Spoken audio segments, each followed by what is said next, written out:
चलो। Good evening बच्चों। कल हम लोगों ने कोशिका के बारे में डीएनए तक पढ़ लिया था। फिर आज आरएनए। आरएनए क्या करता है? प्रोटीन संश्लेषण में सहायक होता है। किसमें? प्रोटीन संश्लेषण में सहायक। प्रोटीन संश्लेषण में सहायक होता है, यानी प्रोटीन निर्माण में सहायक होता है। यह 3 प्रकार से, आरएनए 3 प्रकार से होता है। एमआरएनए, टीआरएनए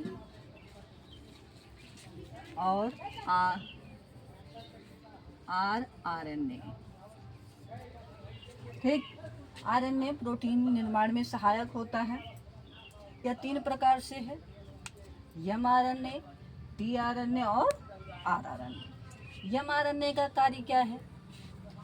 अमीनो एसिड, हमारे शरीर में 20 आवश्यक अमीनो एसिड की आवश्यकता होती है। 10 हमारे शरीर में रहते हैं और 10 बाहर से हम भोजन के माध्यम से प्राप्त करते हैं। तो ये जो आरएनए होता है वो अमीनो एसिड को इकट्ठा करता है, संश्लेषण करता है। ठीक। तो यह मैसेंजर, ये एमआरएनए क्या है? ये मैसेंजर आरएनए है। क्या है? Messenger RNA. कोई भी अमीनो एसिड जब आता है तो यह क्या करता है? पहचान करता है। क्या करता है? पहचान करता है। पहचान करता है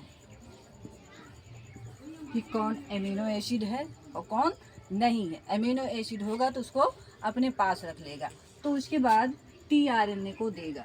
इसका काम है ट्रांसफर करना। क्या करना? ट्रांसफर करना। यह अमीनो एसिड को ट्रांसफर करता है, यानी एक सीरीज में, एक जो है लाइन में जो है लेकर जाता है। कहाँ लेकर जाएगा? ये आरएनए के पास। ये क्या है? राइबोज आरएनए है।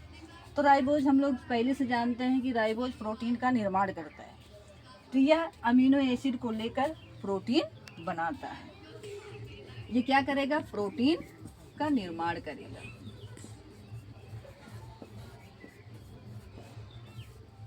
प्रोटीन का निर्माण करेगा। तो हमारे बॉडी को 10 + 10 यानी 20 अमीनो एसिड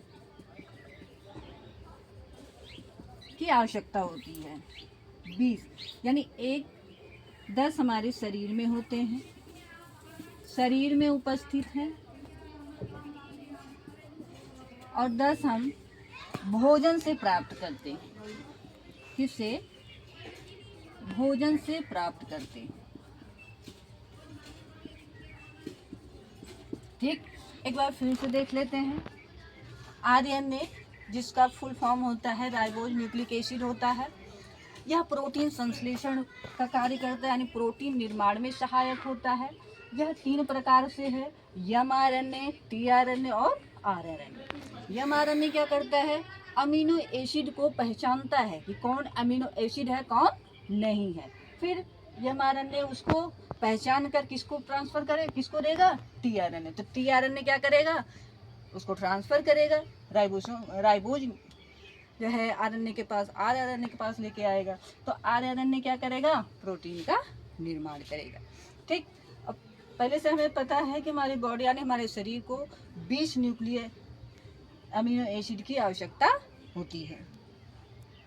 ठीक। 10 जो है शरीर में उपस्थित, यानी शरीर जो है स्वयं बनाता है, और 10 हमें भोजन से प्राप्त होता है। ठीक।